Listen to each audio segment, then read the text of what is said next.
Hopefully you got a message on your screen that says this is being live streamed now. Okay, great. Okay, so good. It's good to be back with everybody, and hopefully one day again we'll see each other in person. But for now, this will have to do. Hopefully you have the text of the Shulchan Aruch and Mishnah Berurah in front of you. So last we met, we were discussing the Sif Dalet in Siman Reish Mem Ches, which talks about going on going out into the desert with a caravan,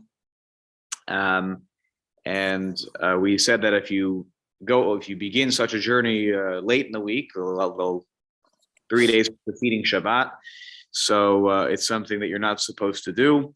If you set out on this journey at the beginning of the week, on the Sunday, Monday, or Tuesday, then it is okay and it is permissible to go, even though it may perhaps turn out that there will be a sakana involved, there'll be a danger involved, and you'll have to be mechal Shabbos. And I had noted last time, and I was kind of puzzled by the language of the Shulchan Aruch at the beginning, saying Hakol Yodim Tzrichim L'chal Shabbos. Like the case was, everyone knows you'll have to violate Shabbos.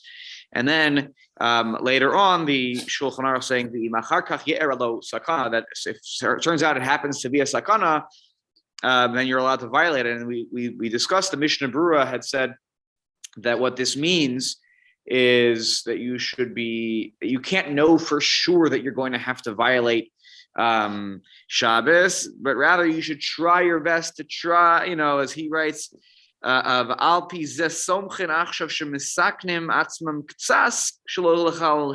should try to endanger ourselves a little bit so that we don't violate Shabbos right away, so that it doesn't turn out to be an Isser L'Mafreya, that we violated this retroactively. We knew going in that it was going to be a situation where Chilul Shabbos was bevadai going to take place. So I was puzzled by this. I had no good explanation. I looked in the Aruch HaShulchan in preparing, and I feel like he gave a satisfactory, at least in my opinion, as good as it could be, explanation of how to understand this passage in the Shulchan Aruch. So I'm going to start today by actually reading from the Aruch HaShulchan, which you don't have in front of you, but I will read it and translate. So just take a listen. He says here, Hayotzim b'shayara b'midbar v'karov hadavar she'efshar lavo lidei chilul Shabbos. Bein chilul daraisa, bein chilul darabanan. And there's, in this statement already, you already see him making a big change here, or at least a big explanation of the Shulchan Aruch, which is that if you head out on this caravan journey, right, you're part of a caravan of people going through the desert. And he says, v'karov hadavar. And it's almost 100%, but not. It's a 90% chance that it's possible that very good possibility you're going to have to violate Shabbos, but it's not 100% a possibility you'll have to violate Shabbos, whether you're talking about a Doraisa or the Rabbanan. And obviously the violation that's going to take place here is because of the danger that's involved. The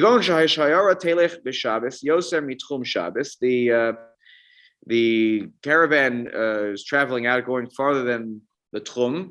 So now you're really talking about, you're really out in the middle of nowhere. And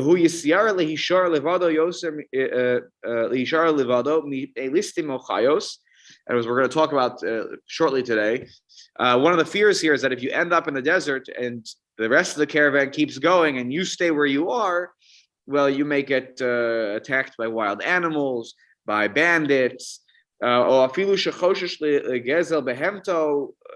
if you're scared that the robbers are going to take your animal or your money or your begodav or your clothing, you're going to have to walk by your feet through the desert, which you have to walk yourself through the desert. It's not so simple, or you're going to end up naked. Then you will be in a state of sakana. If these things happen, you can violate Shabbos. None of this is for sure, though. This is what he says. None of this is 100%. If you knew 100%, so then he seems to be saying, well, then okay, then maybe you shouldn't do it. But if it's a 90% chance that you're going to violate Shabbos, so that's okay. 95% chance it's going to be okay. Now, this actually reminded me of a different principle in Hilchot Shabbat, which was davar she'einu miskavein, that if something is done, and we'll talk about these things as we go through Hilchot Shabbos, we'll get to cases of this, where you don't intend for a violation. The Gemara's case is you're dragging a bench because you want to take the bench from point A to point B so that you can use the bench. In the process of dragging the bench, what happens? Sometimes you dig a furrow with the legs of the bench. So digging on Shabbos is prohibited. Digging through the dirt, that is. So how could such a thing be mutter that you drag the bench across the dirt? Rabbi Shimon says it's mutter. The reason is because it's davar she'einu miskaven. I didn't have intention for it, and you have to add on to that. It wasn't 100% certain that it would happen. Right? If it's a case of sikresha v'lo yamus, right? The case of the Gemara's case where you cut the head of the chicken off to use it. I don't understand this, but at all. But to use it as a toy for your child,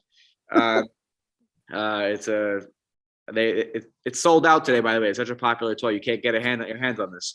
But if such a thing was used as a toy for your child, what did you think was going to happen when you cut the chicken's head off? Like, of course, the chicken was going to die, and slaughtering an animal on Shabbos is a biblical prohibition. But if you have a situation like the furrow that you're digging with the legs of the bench, that's okay because it's not 100% certain. So almost like it's not exactly the same here, but it's the same idea where since it's not 100% certain that there'll be a violation of Shabbos, therefore you can go ahead and engage in this activity here. In this case, going with the caravan. Okay. Any questions? At least again, he's saying Hakol Yodim is not Hakol Yodim 100%. Hakol Yodim means everyone knows is a good possibility. Would there be a difference if you might be violating something d'oraita and something d'Rabbanan? He doesn't draw a distinction here. The Aruch HaShulchan, nor does the Mishnah Berurah. They both say the same thing. That there wouldn't be a distinction. When it comes to other Hilchot laws in Hilchot Shabbos, we will see that there is a distinction at times between the d'oraisas and the Rabbanans in terms of what we may be allowed to do, particularly when you're talking about Amir al-Nochri, instructing a non-Jew to do something. When you're already dealing with a D'Rabbanan, there may be more grounds for a heter there, depending on the circumstance. So in this case, no, but generally, actually, it does matter what. It's good to know your D'Oraisas versus your D'Rabbanans. It does make a difference. Okay, so let's continue in the Shulchan Aruch. Now we are in the middle of Shulchan Aruch, Sif Daled, where it says Ha'ola Eretz Yisrael. Okay, so we're going to talk about making Aliyah now. So the Shulchan Aruch says Ha'ola Eretz Yisrael, a person who literally this means goes to Eretz Yisrael. We know that the terminology used when we go to Eretz Yisrael is that we go up. So when we go to Eretz Yisrael, there's a caravan heading out towards Israel, and it's leaving on Friday from wherever I am. We talked about moments ago in the Shulchan Aruch. He said that that's not okay. Going on a caravan trip on Friday is not okay. You're putting yourself in a situation where Shabbos will be ruined. Not even, by the way, about the Chilul Shabbos part. Remember, the first 3 days, the even if it ruins my Oneg Shabbos, like in the case of leaving on the boat journey 3 days prior to Shabbos, is going to ruin my Shabbos because of the seasickness or whatnot. So similarly here, you end up in the desert. It's not exactly the most wonderful place to celebrate Shabbos. So it's not even just about Chilul Shabbos here. So what happens? I'm allowed, it says here, if there's a caravan leaving on Friday, came into Dvar Mitzvahu, since it is a Dvar Mitzvah to go to Eretz Yisrael, Yochol Lifrosh, I'm allowed to leave with them on the journey that even leaves on Friday. Upos beach boats. Similar to the case of the boat, where I have to tell the captain or whoever's running the boat trip that please don't please don't do things on Shabbos. Rather, let the boat just float around on Shabbos, and we'll be okay, and we'll get there when we get there. Now, in that case, if they go, whatever, they go, they don't go. At least there was also a machlokas. The Shulchan Aruch said you should ask, but we mentioned that there are many Rishonim who think that we don't paskin like that Tana. We paskin like the other Tana, who says you don't have to ask, and it's fine. Whatever happens, happens. Here, though, everybody will agree, and we'll explain why in a few moments. You have to ask the person who is in charge of the caravan, who's sort of leading the group, that please, we need to make sure, we need to stipulate on Saturday, Friday night, Saturday, we don't travel. We're just going to camp out. We'll set up some tents, whatever. We'll camp out in the middle of the desert, but we're not to travel. If then afterwards, when they're all in the desert, and comes Shabbos, and they say, okay, so we're stopping. We're going to keep going. I'm sorry. You seem like a nice guy, but we have places to get. We're going to keep going. I know we talked about it. We're going to stop, but we're not going to stop. So then then you can continue your journey with them. Even outside the tchum, because again, being alone in the desert is a very dangerous situation, and rather you continue with all the people. In some ways, you're all riding probably wagons or wagons, probably riding camels or whatever other means you're traveling through the desert or you're walking. But to be alone is the problem here. So it's better that you keep going with them, whatever means you're doing, whether walking or riding an animal. Riding an animal they talked about is also a problem. Okay. If let's say this caravan then you get somewhere, the caravan keeps going, but you get to a city on Shabbos where you're not alone anymore, right? So you're in a populated area. So Mahalech Eskula, when you get to that city, you can traverse the entirety of the city, even though you weren't in the tchum of that city when you started Shabbos. Even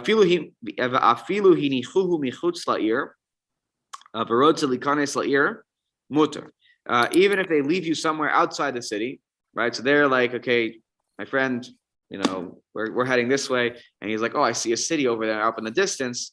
So he can, the caravan stops there. They stop pulling the animal on his behalf. They stop pulling the wagon on his behalf, whatever means of transportation. And so he's allowed to walk over to that city that he sees over there and enter that city. Since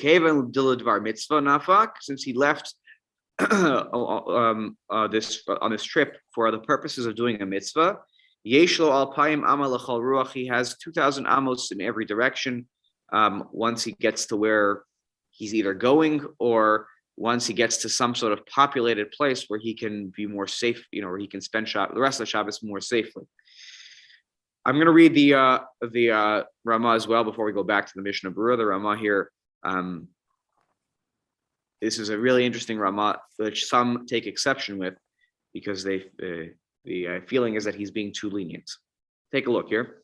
The Ramah says, Yesh Omrim, that there are those that say, Shekol makom she'adam holech l'schora o liros penei chavero. Not just when you make aliyah, you're going for a dvar mitzvah, but anything that a person goes to do, if a person goes to do business, or a person is going liros penei chavero, they have to greet somebody who they haven't seen in ages. So chashuv hakol dvar mitzvah. He says this is considered dvar mitzvah, which of course expands the categories of exceptions from aliyah, or maybe some other kind of very explicit mitzvah that you're doing, that you have to go right now. He says ve'eino choshuv dvar harishus. This is not considered, dvar harishus. What we're talking about, rak sheholech l'tayel. The only time it's called davar harishus is vacation. I'm going to go for my own pleasure. Vacation is the only time. But if I actually am going to see family I haven't seen in a while, friends I haven't seen in a while, or I'm going for business purposes, he says that's dvar mitzvah.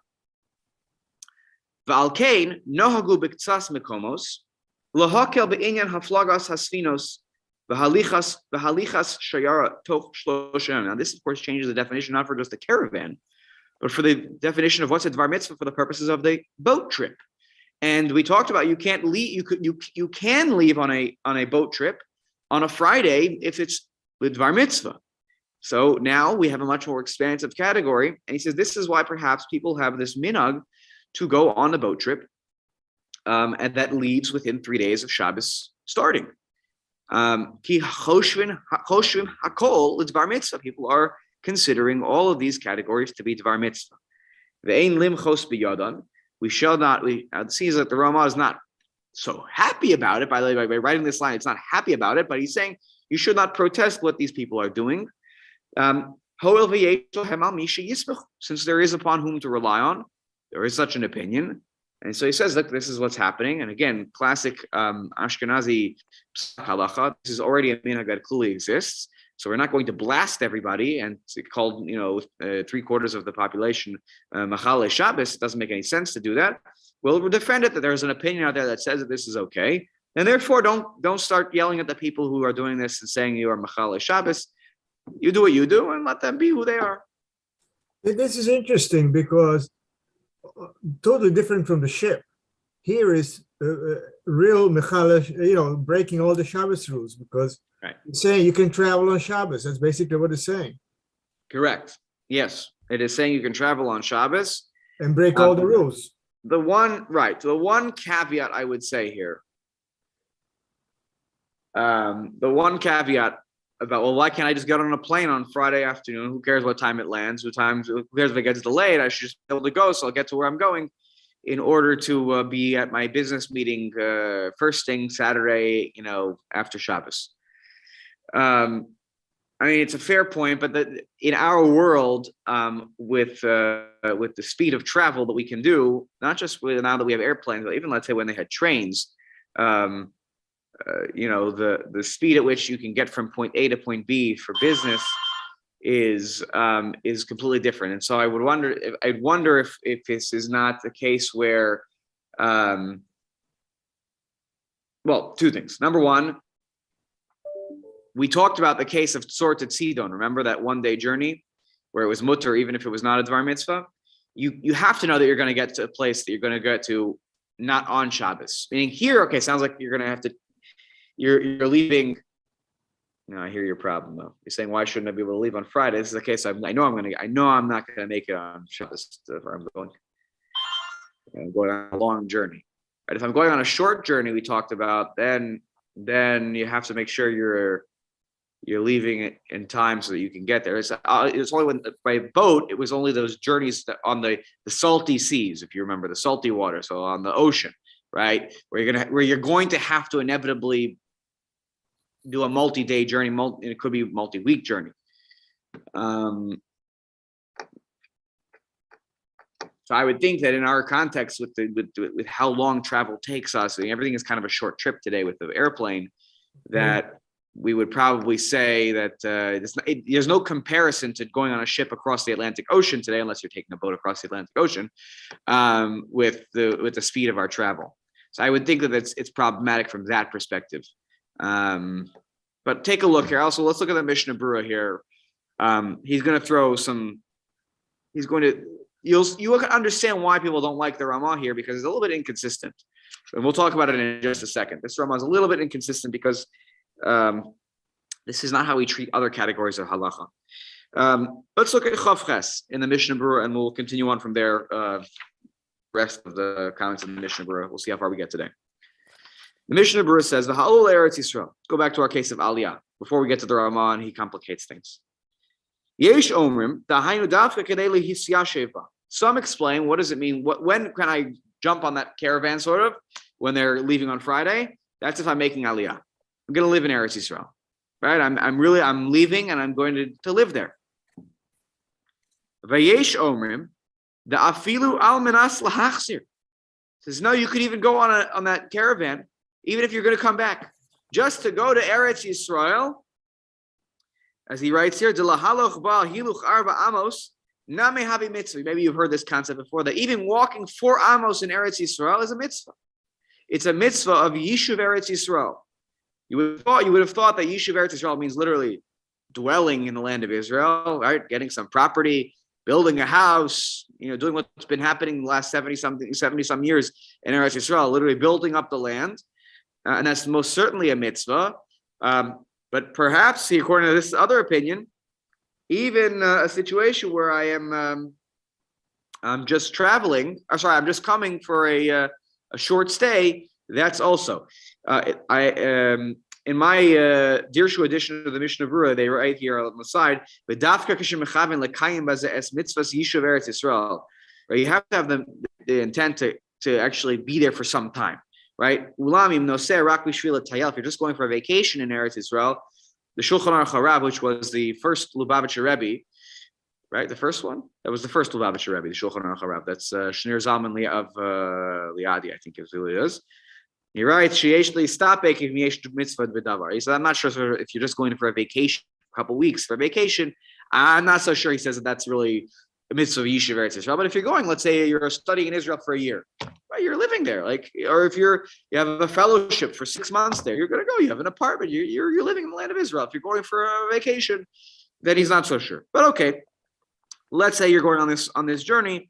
He says, "Almanas lahachzir." One day you're going to come back. It's still okay according to this opinion.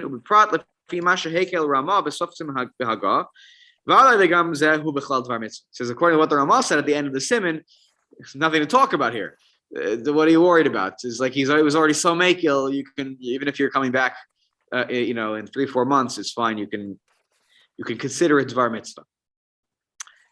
Chavtes uposik imahem lishbos. Here he says the psika, this stipulation is leikuva, meaning if you don't make this arrangement, please don't travel on Shabbos, then you cannot engage with this caravan. Why not? The imlo, sorry, let me just finish this. The imlo yisratsu baza lo yelechimam. If let's say you offer this deal to them, you say, look, please don't. Can we just not travel on Shabbos? And the guy looks at you and says, I'm sorry, we're not stopping. Then you are not allowed to travel with this caravan, even if you're going to make aliyah. He says, so I'll do you a favor. I read the Be'er Halacha. It's quite lengthy. We're not going to read it inside. But he basically goes on to say here that the difference is, and Tommy was alluding to this earlier, when you travel by boat on the sea, you're most likely dealing with an Isser D'Rabbanan. The Tchum on the water, as we talked about, is only a D'Rabbanan.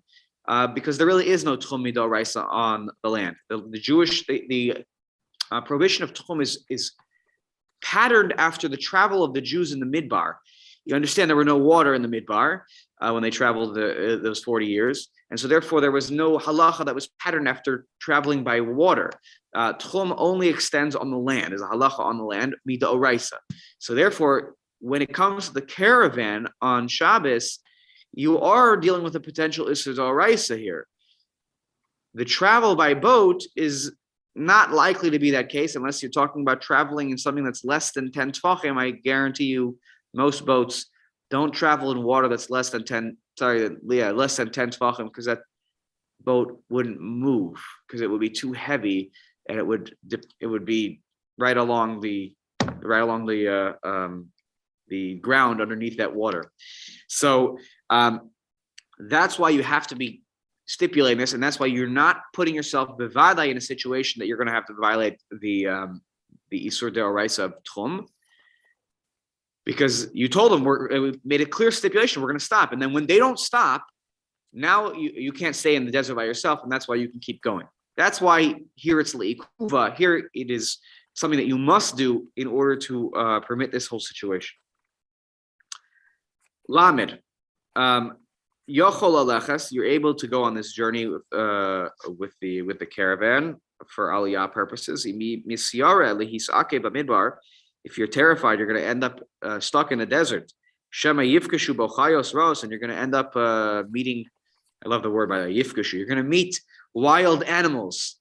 Yifku, or you're going to meet listim, Yifku Bo listim, bandits, robber bandits. The Yigzalu Bimenu Behemta, and they're going to not even kill you, they're going to take your animal. And you're gonna travel through the desert by foot. It's dangerous, not so simple. They're going to take your money. They're going to take your money, and you can't sustain yourself in the desert, which is interesting because I'm not sure where are you purchasing things in the desert. I don't know exactly how that makes sense.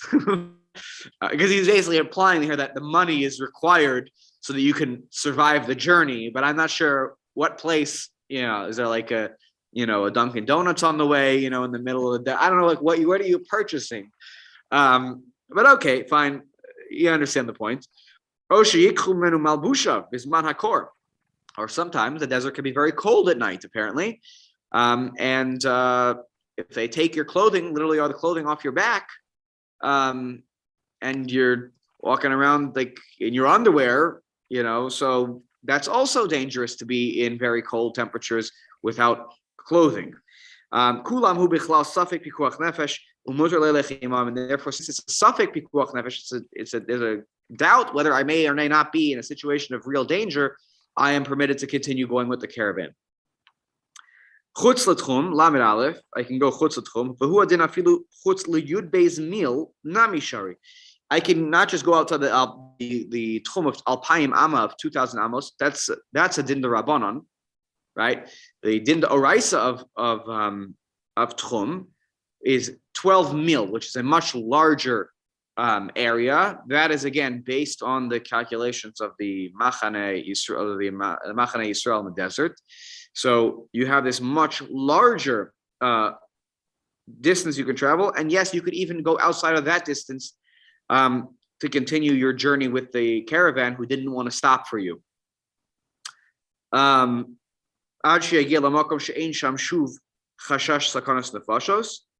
you get to a place, but you can't just keep going all the way. And maybe Tommy, this goes to the point where you can't just travel, can't just keep going like just because now you started, so you can keep going. Once you get to a place where you can break off from the group, right? Be parading, a mayhem. Be parbehem, be yushbos sham, or you can then settle down for Shabbos. So you're passing through a city where they're not stopping. So you need to stop at the city, and you can't keep going with them because you don't have to worry about all the things we just mentioned in that previous list.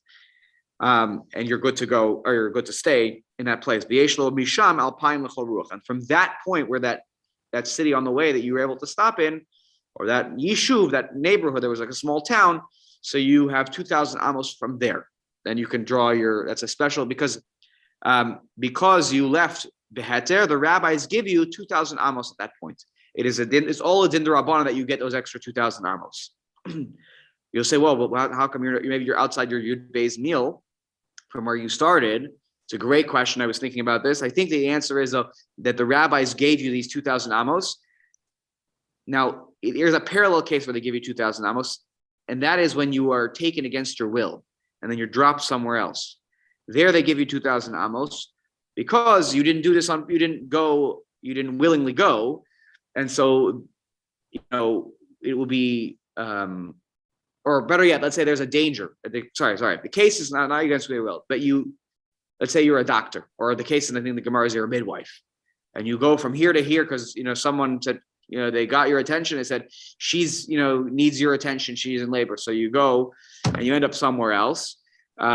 You're allowed to get 2,000 amos from that point because your whole journey was it wasn't something you were doing because you were traveling for fun. You were traveling because you were going to deliver the baby. So Chazal were worried if we didn't give you 2,000 amos, you wouldn't go on the journey in the first place, because the midwife delivers the baby Friday night, Saturday morning. Let's say she delivers the baby. Now she's stuck in Shabbos in some town she doesn't know, and she can't move 4 amos from the spot where she delivered the baby anymore. So the whole thing is that no one would agree to go on this. It's kind of like Rav Moshe's heter for the Hatzalah and ambulances, that if we didn't tell the ambulance drivers that they couldn't go back, no one would sign up to be a Hatzalah driver or a Hatzalah medic. That was the big reason for his heter for Hatzalah.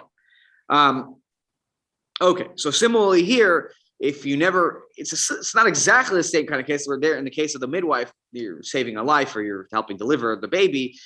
Here it's not exactly the same, but since it's also bar mitzvah, the rabbi said, okay, we'll give you 2,000 amos if you get caught somewhere in this kind of situation. Okay. Lamed beis. V'im nichnas. So this is talking about if you end up in a city, you get 2,000 amos in that city. The kaven de be'ones yatsa, since you left, it's funny, I wouldn't call this ones. Ones means it was completely against your will. It was accidental. Obviously, you didn't leave accidentally here, but nonetheless, I would say it's more like it's since it was a bar mitzvah. You have to so you're allowed to go, or better yet, the fact that you had to continue on the journey with the caravan is an onus because you made an agreement with them that they were going to stop, and they reneged on that part of the deal. So now it's onus, right? It's not something you did any kind of willful intentions. you can keep going outside the tchum because of pikuach nefesh. V'gam mitchilaso b'rishus nafak, and even though at the beginning you kind of left, with your own rishus, it wasn't like a mitzvah. Let's say you left sorry,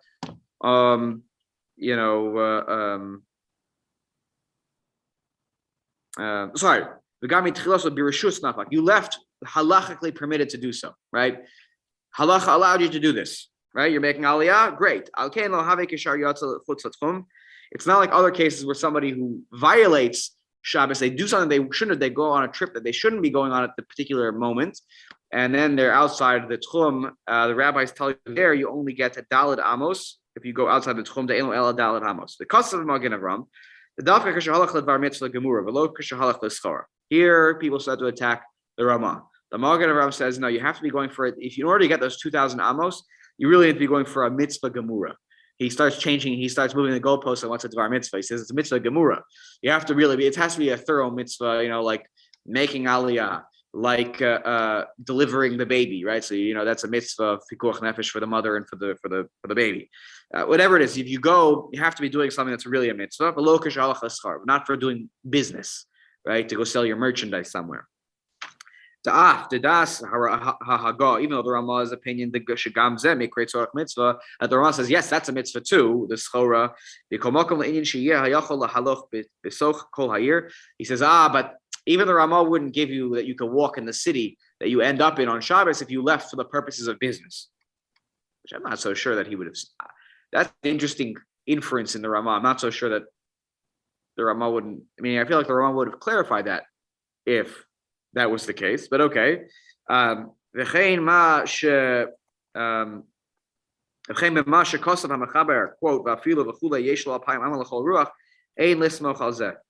says, and you even get this idea that even if you leave you end up dropped outside the city, and then you want to go into the city, and the Shulchan Aruch gave you 2,000 amos in that case. He says, I'm not so sure you should rely on that either. Maybe you should be counting your where you are, not from the city, the 2,000 amos, but at least maybe from where you are dropped off, right, where you separate from the group. Since there are many who disagree with the Mechaber about that calculation, about where you make that calculation from. Okay. I'm not sure where that leaves us as a matter of practical halacha. I'm not so sure how practical these cases are today. But I guess if you find yourself in this situation, let me know and I'll inquire on your behalf. I'll ask a posek. Lamed Gimel. Decheven lidvar mitzvah v'chulei. Since you are leaving for a dvar mitzvah, you get these 2,000 amos in all directions of the city that you enter, even if you were dropped off outside the city. Avali miyatza mitchila lidvar harishus. If from the beginning you go for a dvar rishus, meaning you went for pleasure purposes, vacation. Okay, now that you're stuck, what are you going to do? So of course you shouldn't, allow yourself to die in the desert. Keep going with them. Since in the beginning you left on this journey not following the laws about when you should leave and when you should not leave, that you left 3 days before Shabbos, we treat you like anybody on Shabbos who kept walking outside the tchum. You on Shabbos, you go walking right outside the tchum. What's the halacha? You only get arba amos at that point. Meaning, I understand that arba amos is like we always tell you, your daled amos is your space, right? That's what it means. So you can, daled amos is nothing. It's 6-7 feet. So you can walk in this direction, 6 feet, 6 or 7 feet, whatever. That's nothing. You're really not moving on Shabbos. If let's say you left Sunday, Monday, Tuesday for a vacation, let's say, since you left when it was okay, and now you ended up in a situation of pikuach nefesh that you couldn't have foreseen 100%. And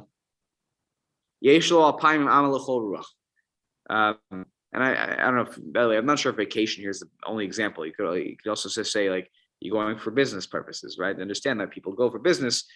they have to do what they have to do for a parnassus. But okay, so you get so you leave Sunday, Monday, Tuesday, but you end up in pikuach nefesh situation on Shabbos. So you get 2,000 amos in all directions wherever you end up, as it says Kemoshe Kosav Siman Tezayin, as it talks about it in the laws of Eruvei Tchumen. And please God, we'll get there one day. I was perusing through Siman Tezayin, and God help us when we get there. It will be a complicated journey. I know Steve, actually, right? You did that already in the Shabbos year. How was that journey through the? It was with a lot of illustrations. It wasn't bad. Yeah, it's not the simplest cases and not the simplest topics. But if you You need pictures. yeah, so that I'll screen share when we get to that situation. Okay. Od Kasav. Furthermore, the Magen Avraham writes, the im halach toch shlosha yamim mipnei shesavar shemuter lelech toch shlosha. And let's say you leave b'shogeg. You think that it's mutter. For some reason, you came to my class, and you remember in your mind that I said it's okay to leave on Wednesday, Thursday, and Friday. And then turns out you find out as you're on this journey, you're like, wait. He said it was usher to leave on Wednesday, Thursday, Friday. I don't remember that. I thought it was mutter. So that's called habele shogeg. That is called the case of shogeg. I didn't do it purposefully. I was accidental, but I sort of knew what I was doing. It wasn't onus, is like I had no control. I knew what I was doing. I just thought what I was doing was okay. That's called shogeg. V'yeshlo alpayim ama. There you get 2,000 amos in every direction because it's a case of shogeg. I made the mistake to go at the wrong time. And other achronim write this as well, that if it's the shogeg, it's okay. We're up to Lamed Daled. I'm going to save Lamed Daled, Lamed Hey, and Lamed Vav for next time because I want to give the Ramah full treatment here and explain why people take the Ramah to task for writing what he writes. That lengthy Meir Halacha that I mentioned before, he takes him to task because he says that if you define Dvar Mitzvah every time as for business purposes, he said, my friend, there will be many other violations of Shabbos that we would allow, but we don't allow in other circumstances that, well, since it's for business, we'll allow it on Shabbos, because we never say that when it comes to Shabbos. If anything, we are very machmir to not talk about business on Shabbos. We're very careful not to. So suddenly you're going to say because of this for schora, we're going to allow it and we're going to call it Dvar Mitzvah. He says it's not consistent. It's not a consistent halacha with other areas of Hilchot Shabbos, and so he really vehemently disagrees with the Ramah's definition of Dvar Mitzvah. But maybe I'll read some passages and excerpts from that Be'er Halacha, where he really gives it to the Ramah, or not to the Ramah personally, but to his explanation. We'll stop here and we'll finish Reish Mem Ches next time, and then we'll also be able to continue on to the next segment, Reish Mem Tes of Dinim Hashayachim L'Erev Shabbos, about other Friday afternoon halachos. And I will make my pitch. I think it's in this siman, or maybe it's in Reish Nun, either in Reish Nun or Reish Mem Tes. Maybe I'm forgetting which siman it's in now. No, it's already in Reish Nun Aleph. Okay, I'll make my pitch then about making sure that you personally cook something for Shabbos. It's a mitzvah to be involved in the preparation for Shabbos, the food for Shabbos. But we'll talk about other Friday halachos. Very interesting topics coming up. Have a good day, everybody. Take care. A quick question.